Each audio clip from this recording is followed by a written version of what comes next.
Hello, and today we will continue with Pervader.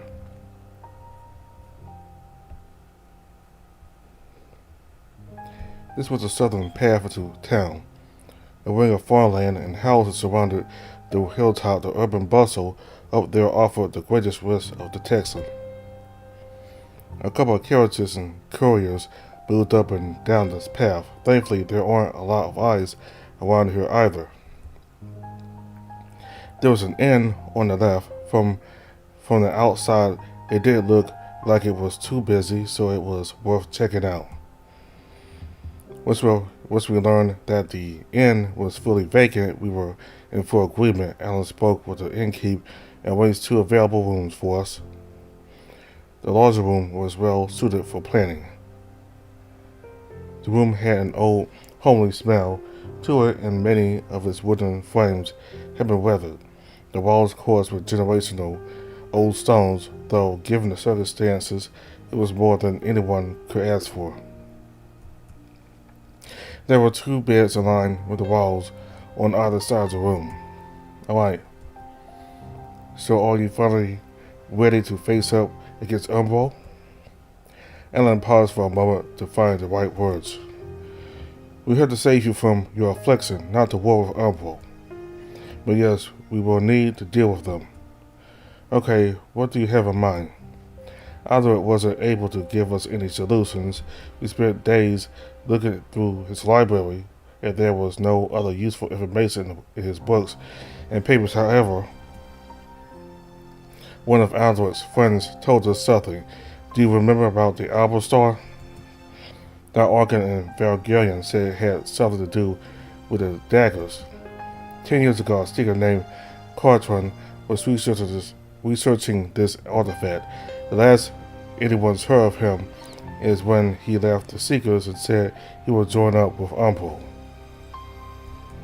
So, he might know more about how to find the Albert Star. If we can obtain it, we might be able to use it to stop the affliction. If this guy is part of Umbro, wouldn't they already have it? Even if he never found the star, or even if it didn't exist, this Cartron fellow is our best shot at finding a cure.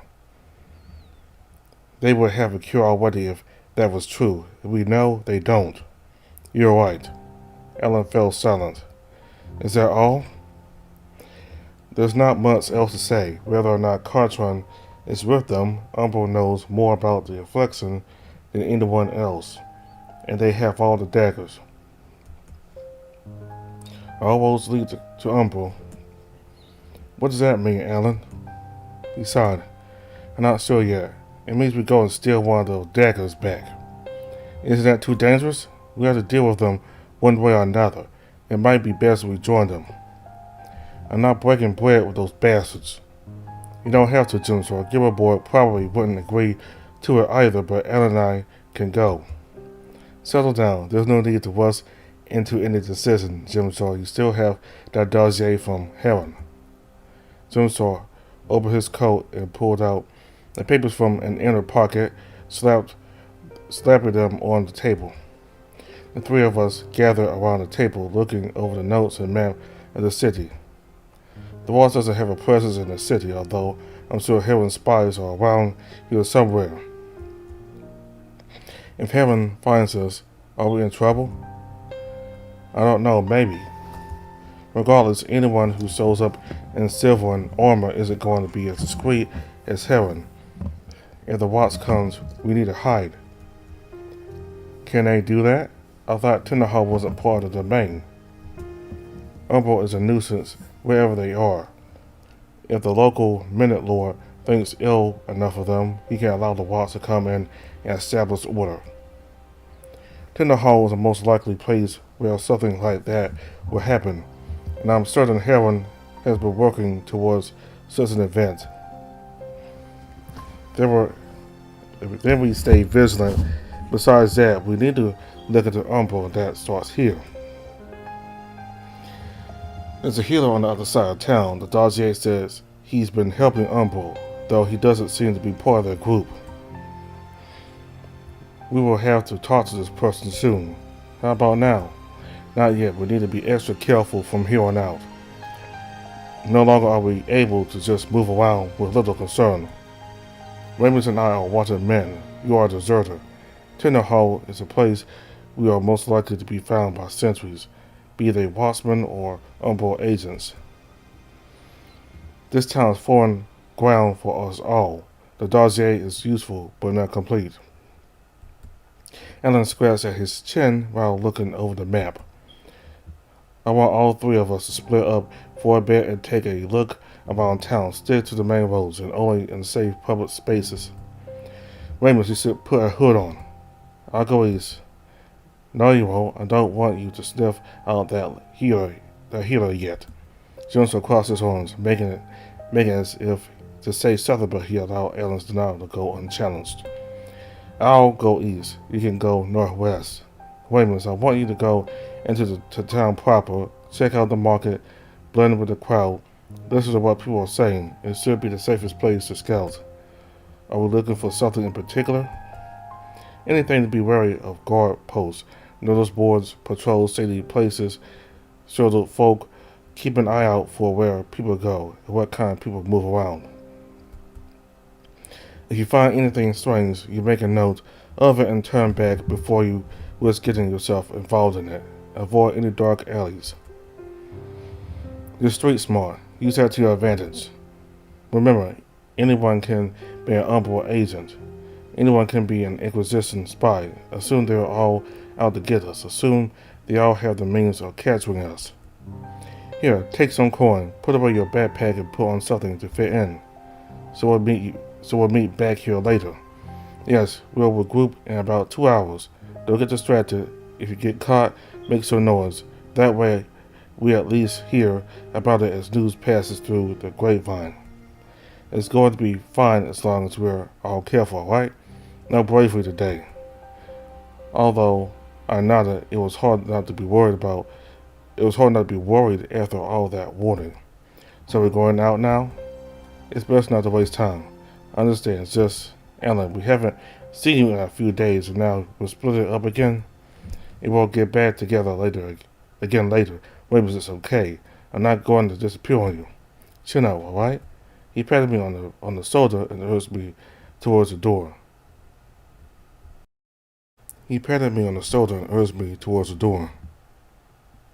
You go on ahead. It's best if we all leave separately so that none think we are together.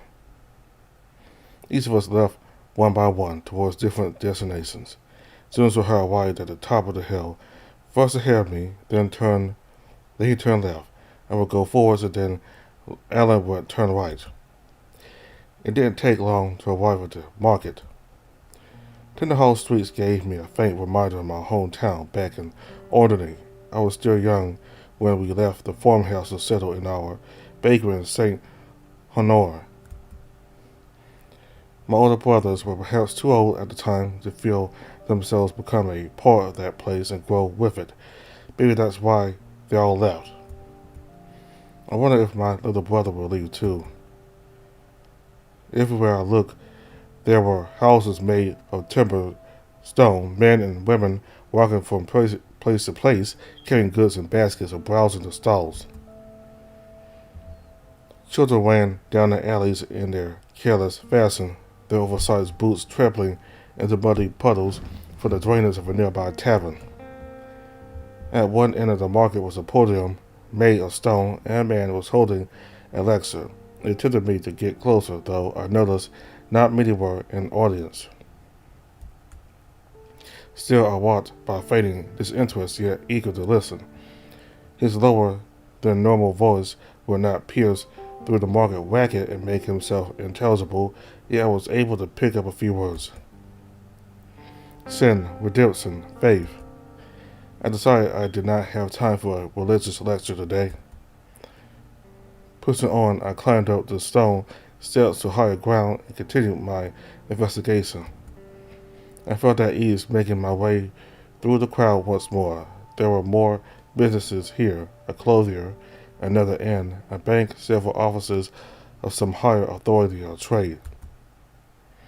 These people are fatter than those back home. and made my way across the busiest part of the market into a quieter avenue. A large building caught my eye. At first I thought it might be a mansion or an estate of some esteemed noble due to its size, yet it seemed too dirty and weathered for such a purpose. A notice board stood aside the path with a single piece of paper nailed to it. Office of the District Herald, to the public and its concerned parties. Henceforward, on the 2nd of White Moon, 9/18, the district workhouse will be closed until further notice. Vagrants and trespassers caught on the premises will be prosecuted. Signed, the Secretary of the District Herald. This place was shut down a month ago. A workhouse like this would have housed those who were too poor and weak to look after themselves. At least that's what Father told me when we were in Mont Salient. The place didn't seem too welcoming on second glance. I wonder if it was anything like the worker camp back in Chariot. Ain't no southern there, laddie.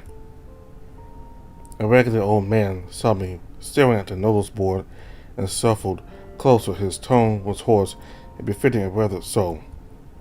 Oh, I wasn't looking for shelter. Those bastards kicked me out. They kicked everyone out. You live here? Lived, worked, breathed. Was as home as any other place ever was to me. Why was it shut down? Not enough of us to keep the place up, they say, but where else am I supposed to go, eh? Damn bastards. I still go there, you know. Guard clears the place out every once in a while, but old Gord can smell him coming. Laddie, you look like a king's soul. Spare a coin for a poor one. I put my hand in my pocket and thought about it. Let's try this. 5 coins. Oh, thank you kindly, sir. Oh, not sir. Your soul's silent just as well. Can you tell me more about this place? Sure. I can show you where I hide out sometimes. There's nooks where no guard ever checks. Good place to sleep it is. It's alright, I'm wondering. You said there's not enough to keep the place up? Aye. Everyone left. So many guys I saw there. Every once in a while they disappear. Venice, never see again. Strange thing. Nothing like it ever happened before. Where'd they go? God knows, much if I ever find out. Anyone else have an idea? Some of them spoke hush before going away. Brody was a big old loudmouth months ago, the knuckle dagger, but then he became mighty silent, like vows not peeping out of him for weeks. Then he was gone just as the rest. He was a bully boy, though. Stole my heart on corn, so I ain't missing him. Rotten ditch for all I care. Just the one that comes to mind. More peaceful after he went. I ain't got friends, laddie. Only look after myself. Wherever they went, ain't nobody telling me, so I don't know anything else about it. It's good enough, thank you. Take care of yourself. You as well, laddie. God bless. He grasped the coins in his joined hands and shook them in earnest thanks, a broad and crooked smile on his face.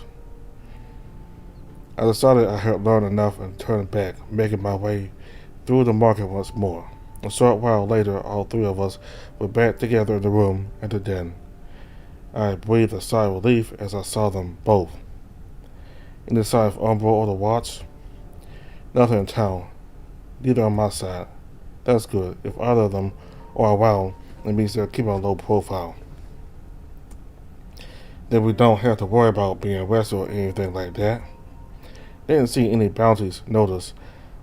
Didn't see any bounty notices, so maybe these from inside town is somewhat of a slum. I didn't poke my nose around too much. Too many narrow streets and dark corners. Too many people sat around and looked at me as I passed. Did they recognize you? I don't think so. More likely that I was seen as a stranger. In a place like that, people can sniff you out if you're not a local. We need to go there then. And we will, tomorrow, together. Anything else strange? Not on my end. The streets on the north side are too clean for any shady business.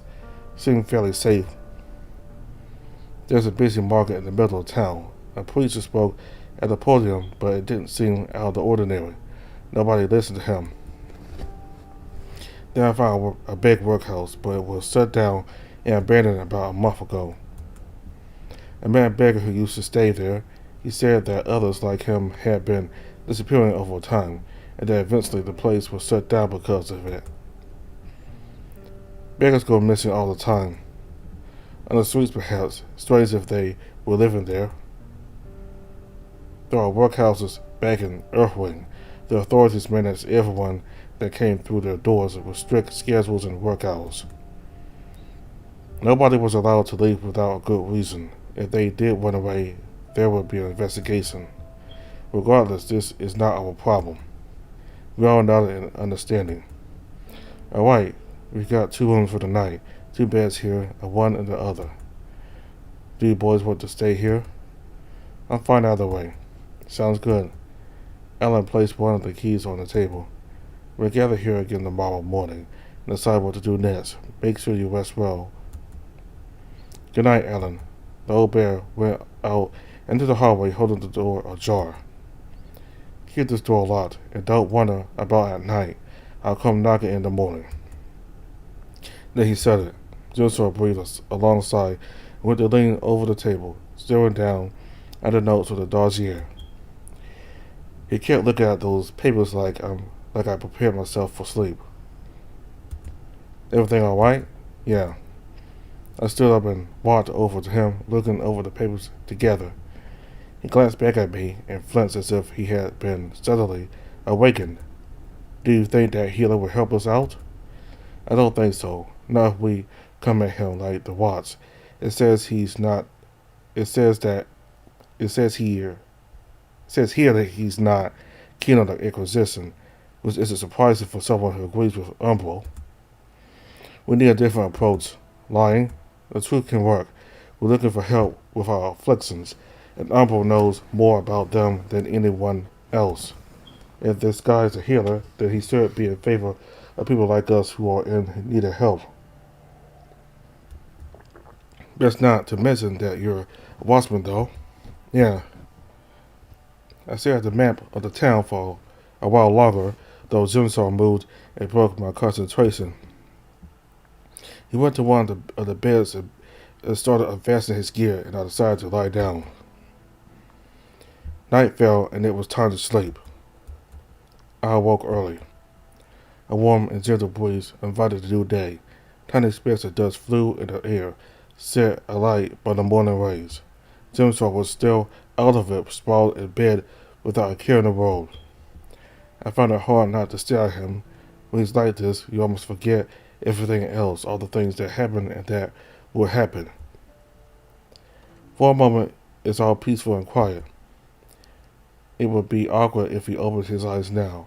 Would he find my smile strange, or would he welcome it? After a while, I had decided I was too drunk for him, so I shook my head out of it, standing up, had still the creaking bed frame, and Jimsaw heard it. He turned in bed, rolling on his back and finding me with a lazy glance. Good morning. Morning. Did you sleep well? He moaned through his waking weariness. It was all right. Later, after all 3 of us were finished with our meals, it was time to play again. This healer goes by the name Wise and has lived in Tenderhome for many years. Common folk go to him to treat their illnesses, and he asks for little other than donations. Is he a Pervader? He has a daughter with a tower surgeon. He grew up as an orphan, and he awakened to his magic while living on the streets. Over the years, he has honed his healing abilities, primarily using oils to treat his patients. Sounds like he's adept at cosmetics. Through that foxen, you can enchant oils with healing properties, allowing one to cure all sorts of ailments. He has a garden and a workshop at the eastern end of town. People around that district respect to protect this guy, so we should be careful about badgering him. How is he friends with Umbro? All he knows that several Umbro agents have visited him over the past few years. Heron spies have tried to look into him, but it doesn't seem like he does anything other than practice his craft. Never leaves, never hides. Anyways, always has his nose up in plants and flasks. He was asked about Umbro, but he wouldn't say anything.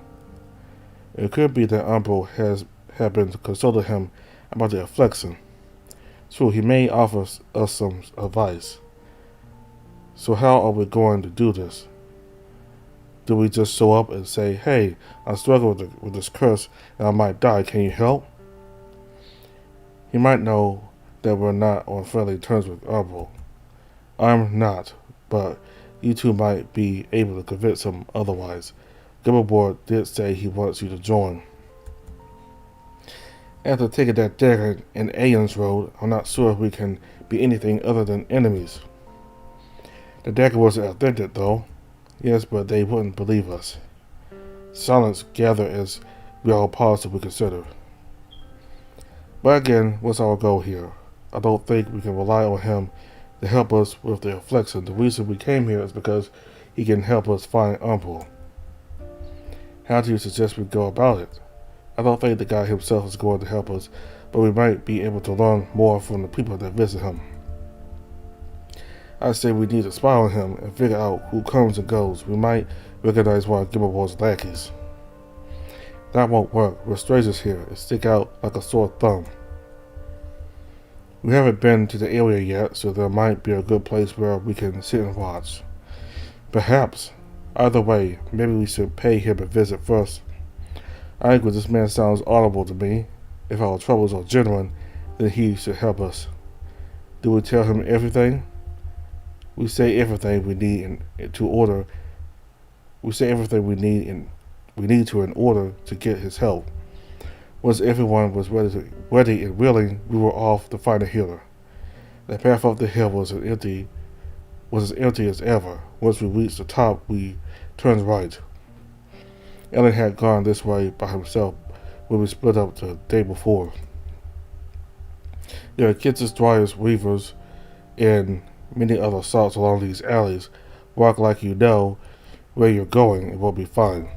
This area was seedier than the place I had gone to yesterday. Old and dirty folk roamed the alleys, some a bit too hurried, others a bit too slow. Every street corner had a tavern and a rowdy bunch of men inside and outside telling old tales or boasting of their luck and skills. We moved from stance to stance, going through files of steam, sweat, and strange miasmas on the narrow path that led further into the district. And then we turned the corner. The girl flinched when she nearly bumped into us, and she flinched again once she saw our faces. Although her face wasn't familiar, those eyes were hard to forget. Alan and Jimshaw did not recognize her. How could they?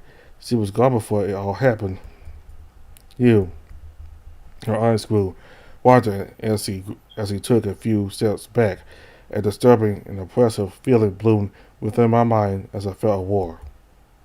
It's her, Jim. She was there. Amy. She grit her teeth and lowered her gaze as Alan and Jimshaw began to realize what was going on. You mean, stop right there. Jimshaw had drawn his sword and rushed towards her, but she leaped away and started running the opposite direction.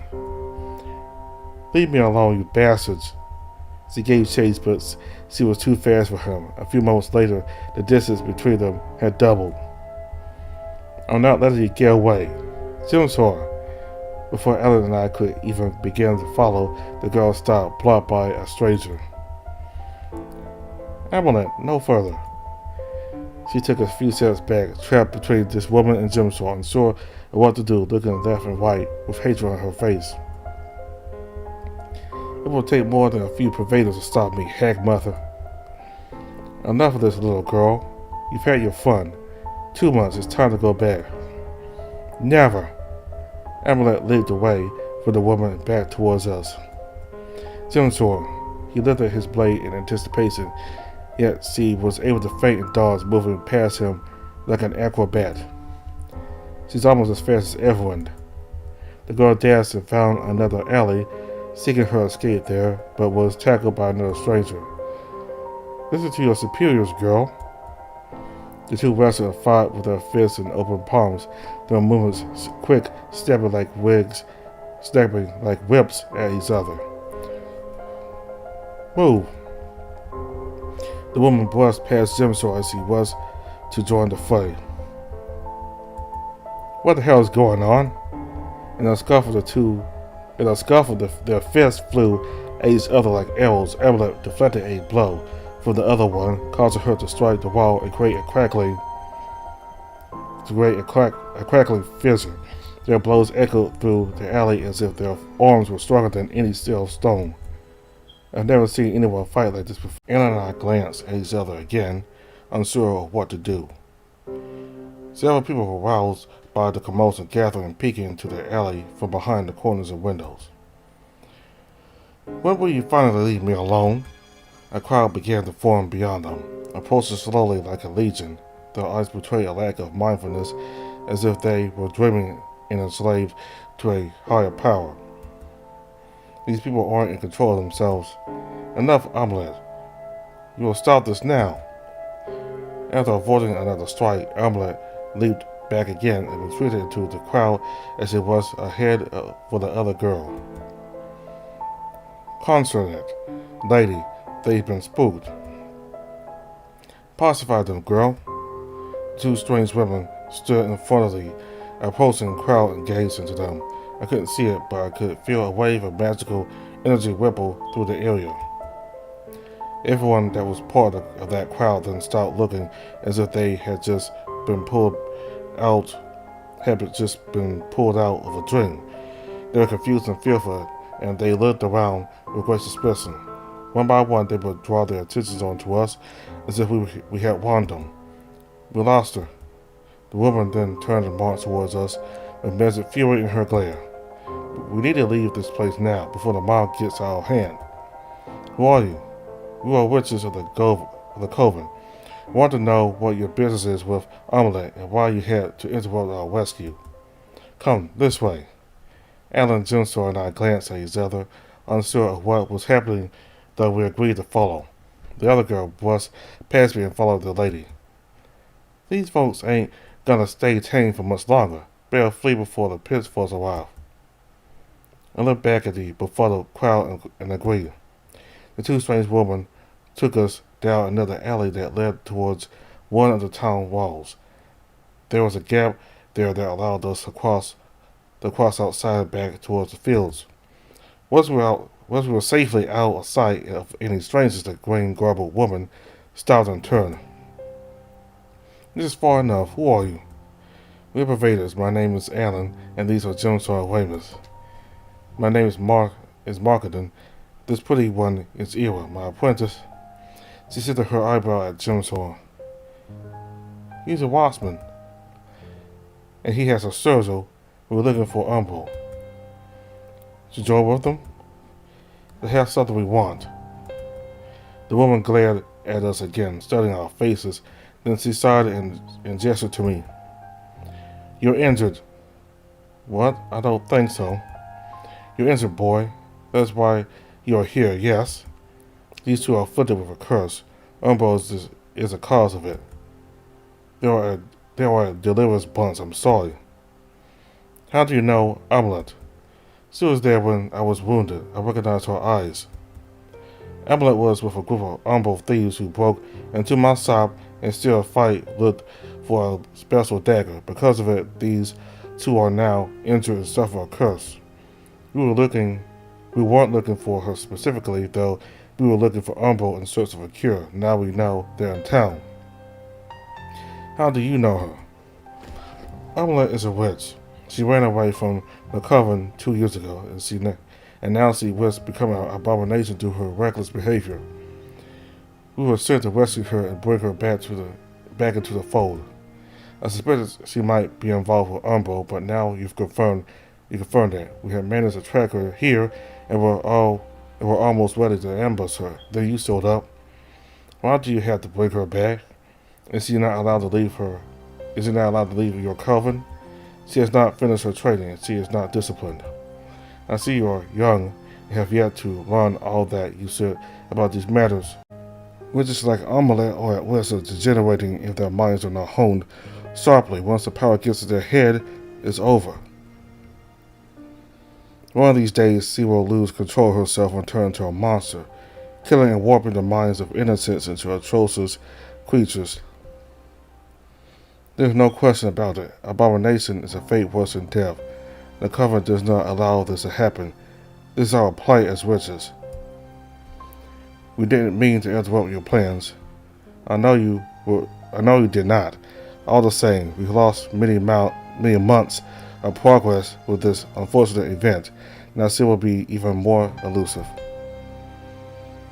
What are we going to do now, lady? She paused in thought for a few moments, then stared back at us. You're looking for Umbral, then? We are.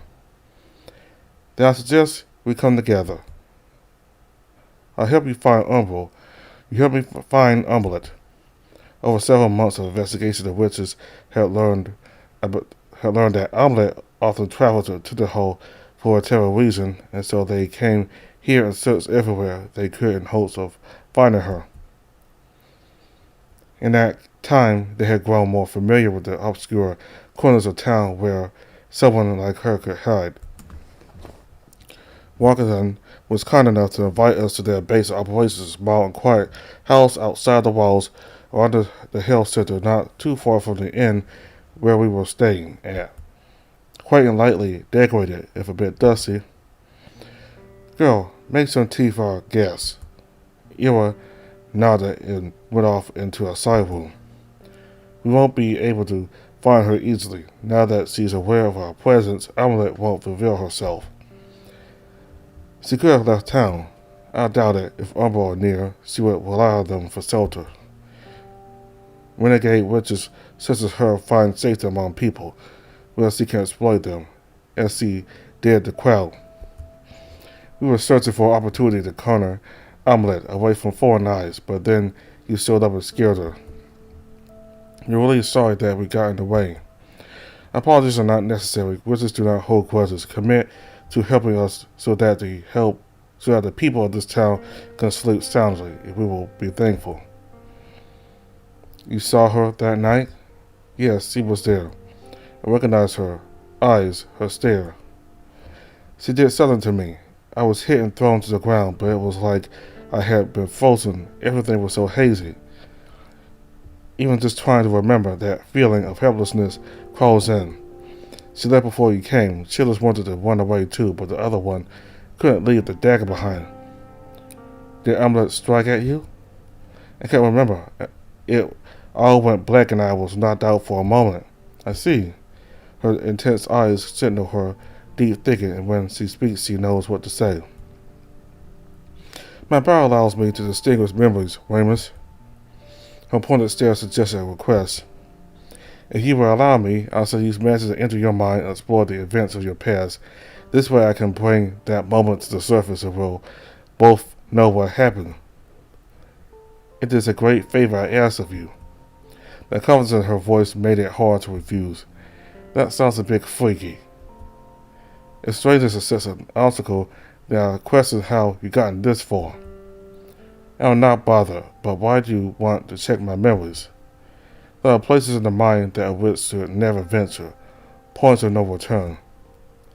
As she has touched your thoughts, that there will be traces of her influence. This can tell me to the extent to which she is willing to abuse her powers, and that in turn will tell us what to expect if and when we manage to confront her again. The information is right there in your head, but you cannot make sense of it without knowledge of the ways of the witch. Without knowing the ways of the witch. Apprehension still within me once more, but I learned to set it aside whenever the moment required it. If there was a true reason to doubt, then Alan would have urged me to refuse. His expression gives off only mild concern, enough that he trusts me to be careful. I gave Markadon a nod and trusted her with my mind. Alright, this will only take a second, and all that you need to do is trust me. Close your eyes and follow your thoughts while I guide them.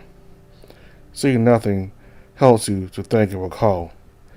I entered a trance, feeling Marketing with me like a ghost in the corner of my eye. There is nothing to fear. Let us proceed. She led me down the narrow corridors of my past. Blurred visions of what I had lived and relieved through memory flashed before my inward eyes.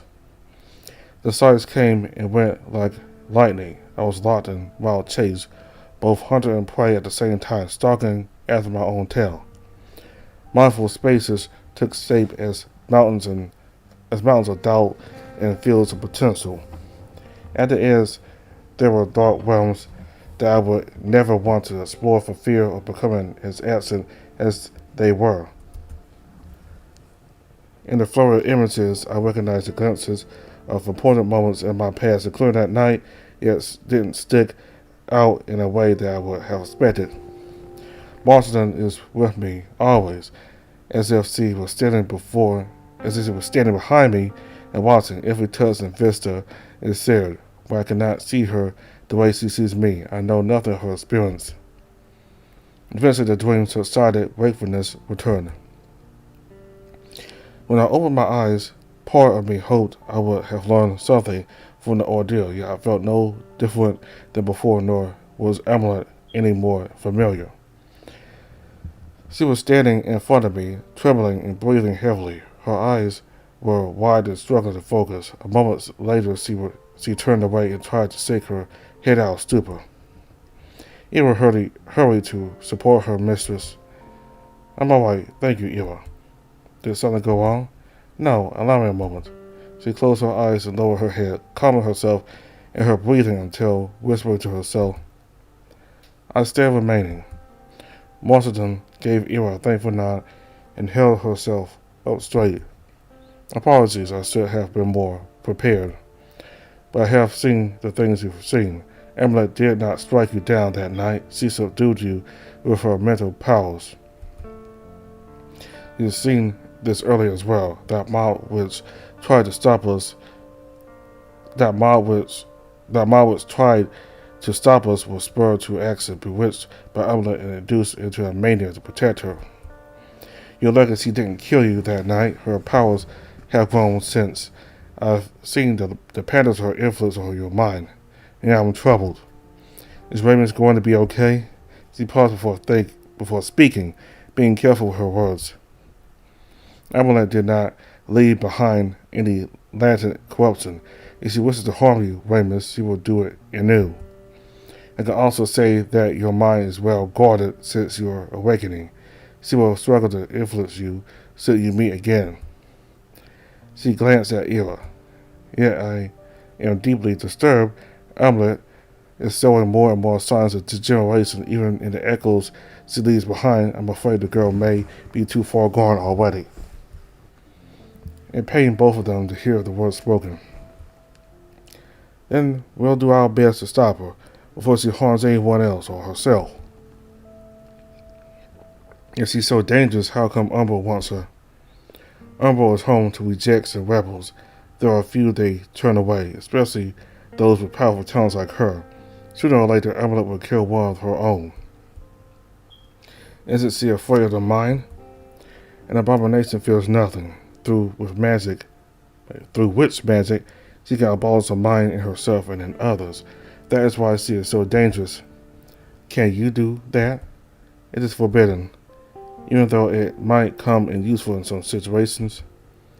Do not play games with me, Watchman. I will not lift the mane from your mind. Even if I wanted to, your protection against magic prevents it.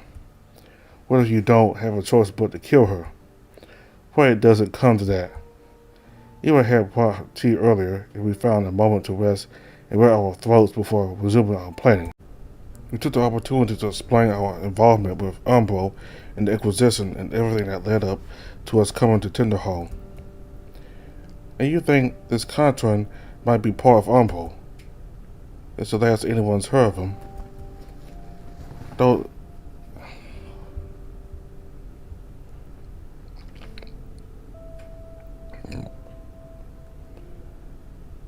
took the opportunity to explain our involvement with Umbo and the Inquisition and everything that led up to us coming to Tinderholm. And you think this quatrain might be part of Umbo. It's the last anyone's heard of him. Doesn't sound too hopeful to me. Regardless, I'm convinced Umbo knows more about this curse than anyone else. There's nowhere else we can go. Do you wish to join them? We want to get a cure or something, anything from them. If that means entering their ranks, then so be it. Alan, you must know better. None of us want any part in their war, but if I need to offer my skills in exchange for help, then I'll do it. I won't let anything happen to these boys. Their lives are worth any price. She nodded with respect. You have a plan. A lead. There's a man named Rees in the Eastern District, a healer who treats illnesses through magic and herbs from his garden. This man has been in contact with Umbo and has helped them in the past. If we were lucky, he might lead us to them. We were on our way to see them, and then we bumped into an amulet. Is he approachable? All we know is that he lives alone and welcomes the infirm. One that makes it his duty to heal the sick would be wrong to turn us away. The balance of duty may change depending on allegiances. Let us hope he sees it the way you do. If he's friendly with those goons, then he may be away with the fairies. What about Amulet? If she is with Umbo, then all we have to do is find them and ask their leader to give her to us. She might not be that easy to convince. Gimmelborg is fervent, but he is not so foolish to ignore the warnings of the Coven. One, his nature is able to recognize the dangers of abomination and the risk it possesses to his mission. She has been useful to Umbo, yet that usefulness risks disaster with every passing day. He will listen. All right then, we meet with the healer and then see what happens. Let's not waste any more time. Hold. Might be that those folks earlier are still wild up fierce. Not a good idea to visit the area so soon. The girl is right. Unless you want another mob, best that you approach the man tomorrow and through another street. Will you come with us? Five will attract too much attention. Now you will go by yourselves. No, you will go by yourselves. A piece of advice: do not give up if he refuses to tell you anything. I have faith that you can get a lot out of the healer if you try hard to convince him. We'll try our best, but we won't beat it out of him. Unless we have to. Don't say that. Physical force won't be necessary. Do not forget that he is the only means of getting to Umbo. We will speak again tomorrow after you've done it. The three of us agreed to the plan and returned to the inn to hunker down in case anyone might come looking for us after that incident. Anna warned us not to wander around too much until tomorrow. Then he retreated into his room. I landed in bed and stared at the ceiling, thinking through what had happened. Those witches were really something. I glanced at Dinosaur, who was fiddling with the dossier and the map of the town on the table. Do you think they can read your mind too? The witches? No, they can't. My protection extends to my head as well. Maybe we should all be drinking that stuff. You can't start taking it on a whim. The poison will kill you. Besides, you like magic. I do. Their plant protects against all spells, or so it seemed. I wonder, though, how come this curse works on you? Is it supposed to stop all kinds of magic? Well, you're asking the wrong guy. He stared at me, unsure of what to say. Maybe it does work a little bit. I think your marks have grown a bit faster than mine. As he began loosening his sword belt, I almost felt like he wanted to undress and compare the curses on our bodies, but then he slowly readjusted it. Alan did warn you that using magic might make it worse. I try to be cautious, no magic since we left Aeon's Road, though I admit I would like to do more. If you were unable to use magic, then that could remove the temptation. but it doesn't matter. I'm not giving you any ether wine. It's not safe. No, I wouldn't like that either. He ambled off to the window. Taking the evening sky, a great sigh escaped his lips. Sometimes I forget that he is struggling too. How are you holding up? I'm alright.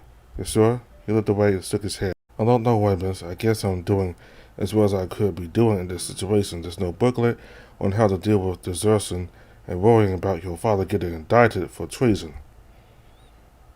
Yeah, maybe you can write it once this is all over. If we make it out alive. Where do you think your dad's now?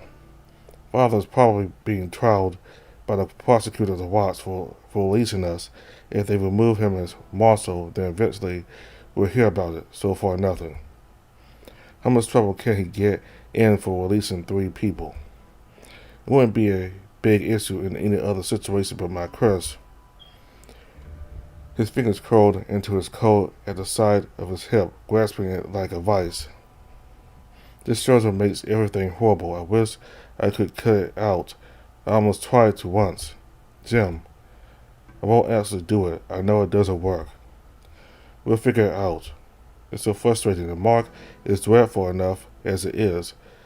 Why did it have to give me a stupid struggle too? Everything would be so much simpler without it. Jim sort of keeps worrying about how his desertion impacts the marshal's rank. Yet he so easily forgets that his own father would be devastated if he succumbed to the curse. He is so blinded by his watchman service that he forgets what's most important. Do you think we can learn anything about your dad in town? Does the Watts make any public notices about the comings and goings of commanders? I haven't seen anything of the sort, not in a place like Tender Hall. Even if there was an office where we could check, it would be too risky to visit. The only thing I can go on are rumors. We could ask around at a tavern. Maybe, yeah. Then let's do it tomorrow, once we're done with that healer.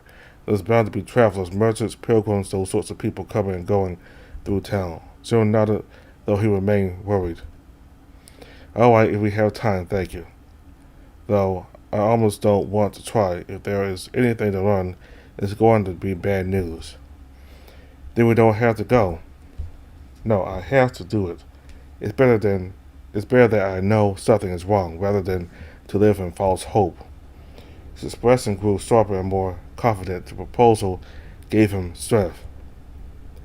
We spent the rest of the evening checking his equipment and sharpening his sword. I asked him about it to help pass the time, and he was eager to explain. Soon after the evening died down and nightfall welcomed us to sleep. We all woke up early the next day and prepared for the day's task, gathering around the map of the town. We went straight across the district yesterday. This time, I say we come from the market down south this street, then through the alley. Weymouth, is it okay if we go through the market? It should be safe. I didn't see the watchman there or anywhere else. It's as good a place to walk as any. Good, let's go.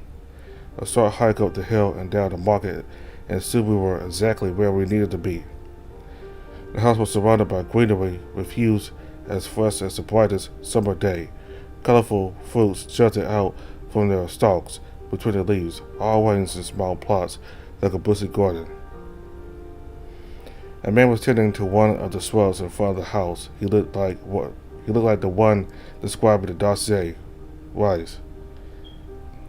At first I thought he was cutting weeds with a skinny knife in his hand, but looking closer I realized it was something else entirely, a strange wire, a ball tool that seemed to move to the tune of magic.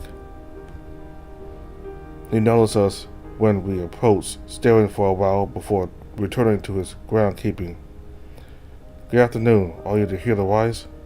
The raccoon dog did not reply, instead grabbing a bowl of water and gently watering the roots of the plant he was tending. I'm sure we have the right address. Yes, you have the right address and the right man to bother. Sorry to disturb you. We need your help.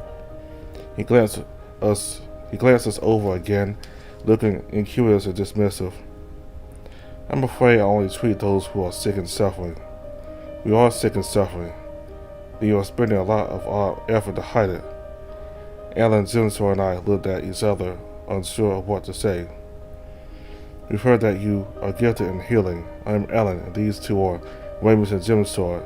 They are afflicted with a deadly curse. You have come to the wrong place. My cures are for the body, not the soul. There are no arcanists in the trade quarter. Try your luck in the market. You're not even going to take a look? His glare snapped back at us. I do not being lied to. We haven't lied about anything. You come under false pretense and think I'm foolish enough to go along with whatever it is you're looking for. How many times have I had to turn away your kind? Please leave me to my duties. There are enough wounds in the world, and I do not want to help you add to them. I don't know who you think we are, but whenever a watchman steps through here, my fair wine swivels up and loses bloom. He pointed towards one of the bushes at the corner of the path. Not that I even need it for that purpose anymore. I've had so many visits from the Watts. Train my eye to tell you apart just from your stride. He nodded towards Jimsor as he said it. Jimsor is a Wattsman, but we are not here as part of the Watts. The boy has a surgery as well. It doesn't matter to me. Unless you're wounded, I want nothing to do with you. We came to you because we thought you could help. I tugged on my shirt and showed him the riveting mark upon my chest. Have you seen this before? It caught his attention. The glint in his eye said it was familiar. Yet his dismissive demeanor didn't change. I know not what it does to your body, but you know something about it. I've had this mark for weeks now. Jimsor too. Everything gets a little bit bigger. It covers up more and more of my body. Once it gets big enough, it will kill me. I don't know how or why, but sooner or later, my heart is going to stop beating if I can't get rid of the curse. People say you are very skilled at healing. We didn't come here for that. Alan has told me that your kind of magic is of no use when it comes to old curses like this. But you can still help us. Umbro caused this. Umbro knows more about the curse than anyone else. We want to find them so we can get the help we need. He came to me so I can tell you where to find Umbro. That's why we are here. What makes you think I know anything about that? Now you're lying. Why should I trust anything you're saying? You come here to my home, to a place meant to care for those who are injured, and you try to fool me with your troubles, if they are even real. And I do not lie. I asked you why you thought I knew Umbro, and I still haven't gotten an answer. Why does that matter? I do not know you. These strangers show up at my home, sneaking around their attentions, masking a watchman and trying to bully me into saying things I should not be saying. I'll have none of it. All that we ask is that you point us in the right direction or let us speak with someone who can help. Umbro checks in with you every once in a while, don't they? He frowned and stared silently at Jimsor. How often do they come? Every week, every month? If we stick around today, will we meet one of them? If you stick around a minute longer, I will shout for help. I don't know where you think you are, but the people in this district are very keen to keep me safe, and they will go to any length to ensure that. I suggest you leave now and don't come back. Find your remedy elsewhere. Alan nodded and tugged on Jimsor's shoulder. Your soldier have bothered you.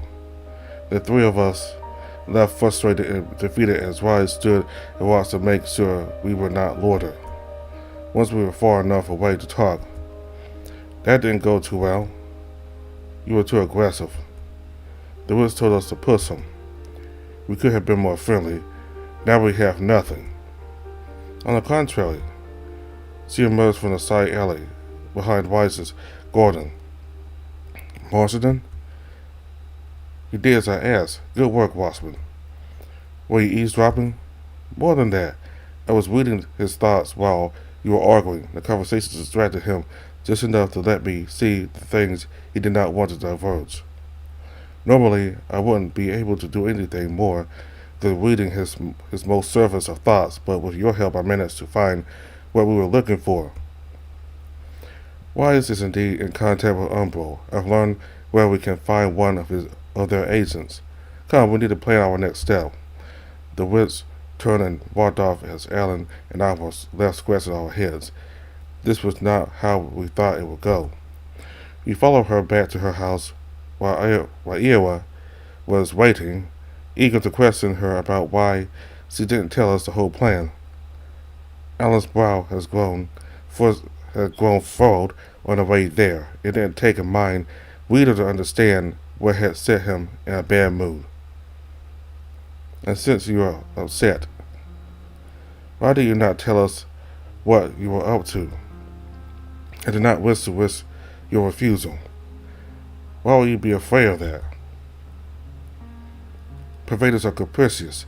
My powers may be useful for you today, but come the next and you may find yourself outraged in hindsight at how we violated another's mind. And I could not do it peaceably without your cooperation. You do not have to deceive us, Marston. Do you think I risk their lives to avoid taboo? Of course not. But you may have suggested an alternative approach, and that could have compromised your first meeting, which I would not let you waste. The mind is distracted when two strangers first meet and test each other with words, a good opportunity for one such as I to reveal hidden thoughts. Earning their trust and friendship also opens up their mind, but that would take too much time. And you don't need a wish at that point. No more lies from now on. We're in this together. She bowed her head respectfully. All right, let's just get on with it. Where's Umbro? One of their men is in contact with their healer. I could not reach too deep into his mind to see what they're up to, but her eyes narrowed in remembrance. This wise has helped many people. Hundreds, thousands of alien souls come to him for help, and he has offered it freely and openly. His motivations are pure, and he believes in Umbro's mission. A fool like any other. I've seen glimpses where they speak. With the Umbro contact, with his patient as at the same time. So Gimmerboy is treating his wounded here. I do not believe so. Those he treats do not seem to be anything more than vagrants. The healer entrusts his patients to this agent after he has returned them to good health. He sends them off somewhere. Umbro's lair? Her eyes return to present clarity. Have you seen my inflection in his memories? Only glimpses, I'm afraid, but I do not believe he knows much about it. So where are they going? The healer does not know. The agent does. He's holed up in an old house on the outskirts of town. Junso breathed a sigh of relief. Finally, we can go after one of them. Does the bloke know of Omelette? There were no traces of her in his mind. They would have to go to the source. The idea of going after this agent made me anxious. There's no telling how he will react to us showing up out of the blue, especially considering our prior conflicts. I wonder if he even knows about us. Should we expect this operative to help us locate the rest of his friends? Unlikely. The two of them seem to do their business carefully behind closed doors, fearful of strangers. This agent seems like a dark and disagreeable sort. I may have to extract the information from him myself. She chose her words with probing caution. I have no qualms about it. Good, then all we have to do is interrogate him. It took an hour to plan everything out. Washington believes we should act quickly while the agent is unaware of us.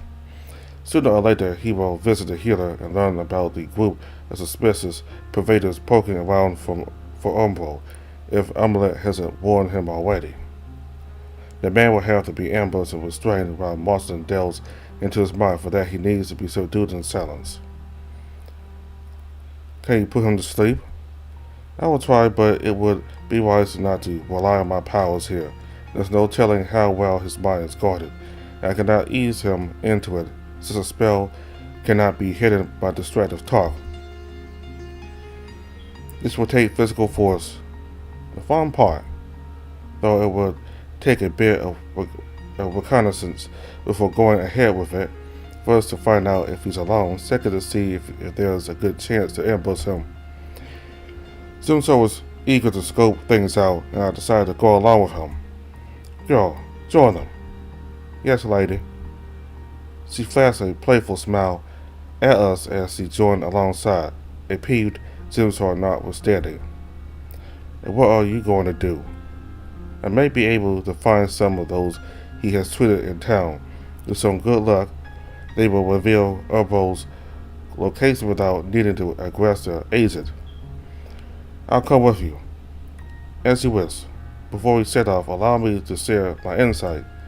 She pulled out a small pouch from an inner pocket and removed 3 glassy beads from it. A whispered spell imbued them with magic clouded them in shifting colors that subsided after a few seconds. Marston handed out 1 bead to each of us, except Zimsaw. Eva brought the tiny thing to her forehead and crushed it between her fingers, letting it crumble to fine glittering dust, which faded away like mist. Alan did the same, and I followed suit. The thing easily broke apart under pressure, and I could feel the tiny particles setting themselves between the bristles of fur on my forehead and fingers digging into my body like a salve.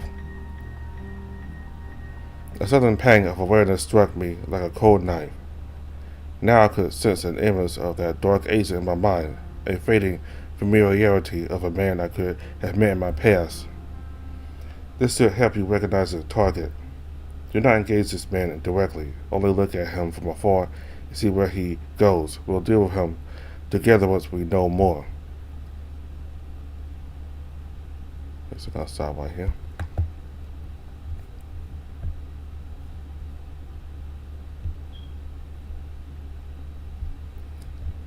So they're going to go look for this agent, this Umbro agent.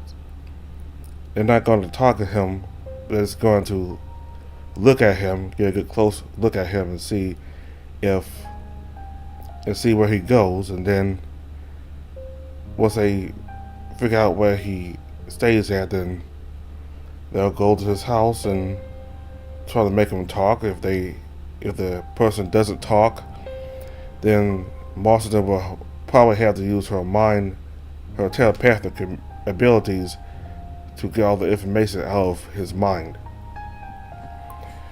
So there's some hope, and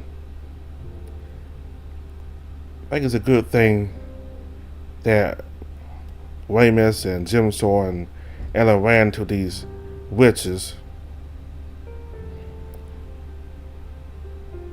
So that's all I have for now. Thank you all very much for watching. Goodbye.